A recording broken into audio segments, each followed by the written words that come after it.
Samantha Ferraro is here from the Little Ferraro Kitchen to show us how to turn fresh tomatoes into crispy, golden Greek fritters. Yes. Let's get to cooking, my dear. Thank you for being here. This is my favorite season. It's tomato season. I can tell. I have everything tomato. If you come to my house, tomatoes are everywhere in all forms. So this is my season. Is this your favorite fruit? It is my absolute favorite food also. Really?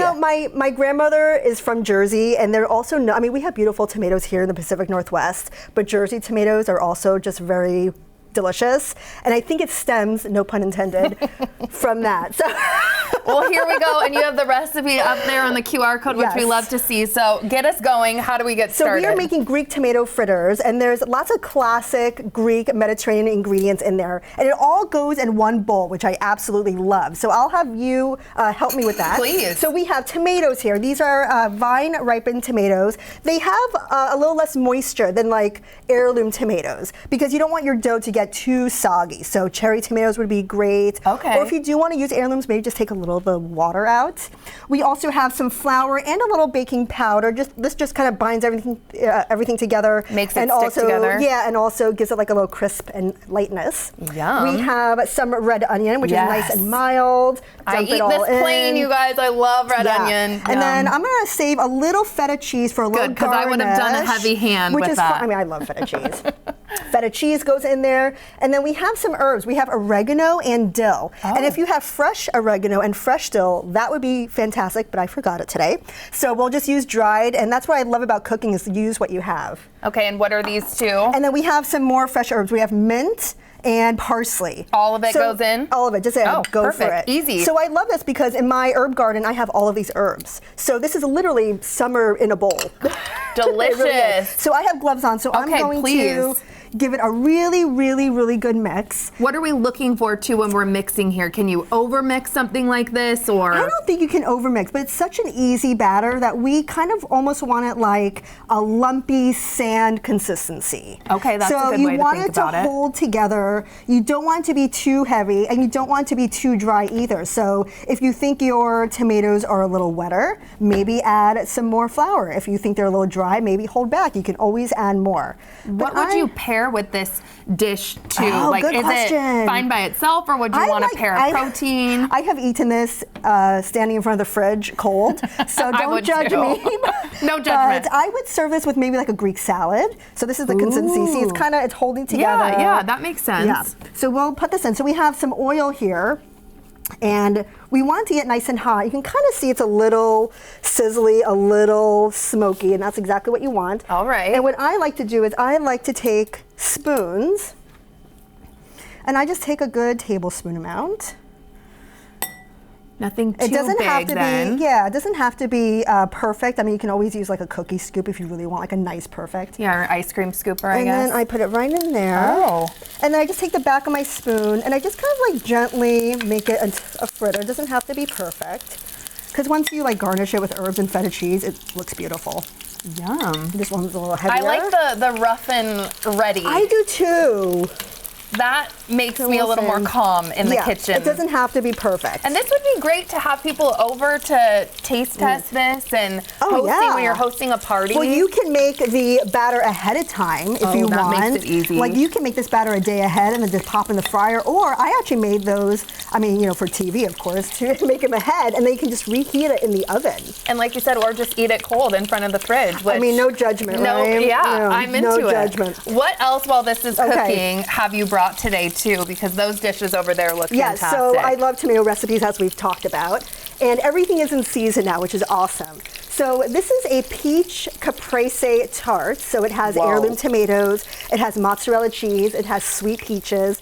And I also drizzled it with a really simple basil oil. So there's fresh basil, lemon juice, olive oil, a little salt. It's really fresh, and sometimes I will even take some really nice balsamic. And then I'll just drizzle it right on top. And it is always a crowd favorite. That looks divine. So good. What tomatoes did you use again with that one? I did heirloom tomatoes. So I have some heirlooms, and they're perfectly in season right now. Really colorful. There's yellow ones, there's red ones, there's green. Like, use a variety of colors. Are you shopping a lot of times? Do you like farmers markets? Farmers markets. Yeah, if you follow me on Instagram, we go to the farmers market every weekend, and I come home to like $20, $50 with tomatoes. Yeah, it's pretty funny. Wow. Yeah. Okay, and what do you have behind there too? Also tomatoes. So this is just a classic Spanish gazpacho. So gazpacho has also a lot of in-season ingredients: tomatoes, cucumbers, peppers, garlic, and a little olive oil, and a little red wine vinegar, just to make all those beautiful flavors pop. You need a little acid, and that I can drink this all day. I bring this to the beach. It's really good. Oh my gosh, that's a good idea. And then you have some frozen Okay, so this is fun. So if you're making gazpacho and you want to keep it cold, I take a few cherry tomatoes and I pop them in the freezer, and they act like little ice cubes. So we can just, pop one in here, and it's just so cute. That's so nice for summer because you're not up in front of like a boiling stove. Yeah, and you get like a little bite of tomato. Yum. So okay, how are our fritters looking here We are looking good. So when I cook fritters, I like to see that there's like a little bit browning around the side, and that gives me a head start. Oh. Look at that beautiful gold, that it's ready to turn. So we'll see how these guys are. This one got a little thicker, but we'll let that guy hang out for a little bit longer. That looks we'll let that hang out for really, a little bit. really good. Yeah. Okay. That's the good one. You know when you make a pancake? Yeah. And like the first pancake's and always you're really funky? proud of yourself? That's how this is. With summer kind of coming to an end, you know, I don't want to even talk about that, but I know it's happening. I don't either. Any tips on how we can keep cooking with tomatoes? Because you said right now is the time. It is. I eat my weight in tomatoes during the season, but I really love your obsession. I know, it's really funny. But I'm not very good with canning, so I like to freeze things. That's what I often do, or I cook it down into like a tomato jam or tomato sauce and then freeze it. So that's what I do. Or you can also freeze some tomatoes. I've seen there's like a trend where you freeze tomatoes and you grate it. Have you seen that trend? No. Oh yeah. Actually, yes. We did. We haven't tried that yet. On the show here. Susie and I did it, and it was kind of. I don't know. It was a brain freeze. My hands were frozen dealing with it too, but I don't know if it really added to the dish. Tomatoes are full of water, so I think when you roast them, you're really condensing that beautiful flavor. Oh my! And that's what I love to do. So okay, is it taste test time? Yeah, that's gonna be nice and hot. So that was just a couple minutes on each side, depending on the thickness. Exactly. Yeah, and then you would probably want to do this in a few batches, but you can probably do it in 2 batches, depending how many you want to make. But again, they are so easy to make ahead. You make them a day ahead. You reheat them in the oven, serve them to your guests, and they're so good. So great. And what did you have here too for the dipping situation? So I have a simple Greek yogurt sauce that has some lemon juice in it, and also some of the same herbs that we put in the tomato fritters. So there's a little oregano, a little dill. You can do tzatziki, which has cucumber in it. But I think it's really nice because the tomato fritters can be a little saltier. It has lots of big herby flavors, lots of feta cheese, and a cooling yogurt sauce complements it so well. Especially when it's nice and hot, like it just was. That cooling sauce was divine. Oh, good. I really am enjoying that fritter.